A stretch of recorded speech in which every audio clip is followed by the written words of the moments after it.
Iniikot ng K9 unit ang gumuhong gusali sa Barangay Balibago, Angeles, Pampanga, pasado 6:00 kagabi. Maya-maya, tumigil ito sa isang bahagi ng guho at tumahol. Hudyat na posibleng may katawan na natabunan ng malalaking tipak ng debris. Nakadetect po yung K9 dog, no, na isang human body. Hindi siya ganon kadali kasi napapailalim pa siya ng malalaking debris. Meron pa tayong mga ginamit na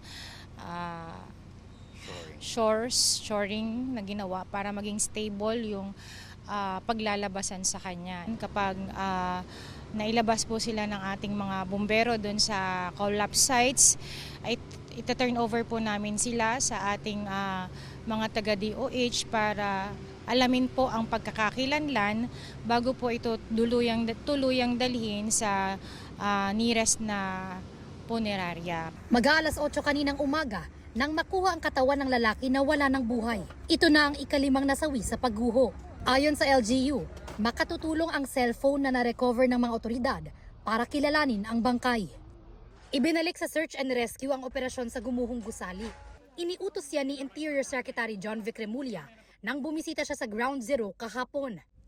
Posibleng may mailigtas pa raw sa 16 na pinaniniwala ang naipit sa guho. There have been instances kasi na 2 weeks after nakahanap pa rin, katulad sa nangyari sa Baguio.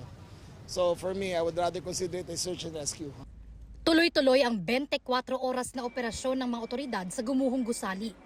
Habang patuloy tayong nagtatanggal ng mga debris ay kasabay po ang pag-recover natin ng mga katawan ng biktima. We are not losing hope na yun nga po sana ay magkaroon talaga ng miracle na mayroon pa tayong ma-retrieve na mayroon tayong matagpuan na buhay na biktima.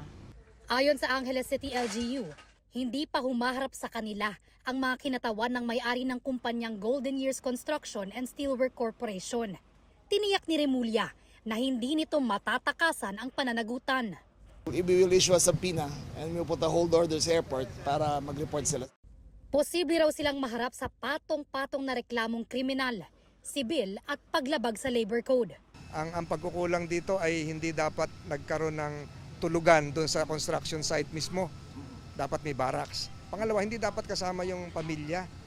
Ang sinabi sa akin ni Mayor, meron daw ibang report na may kasamang pamilya sa loob.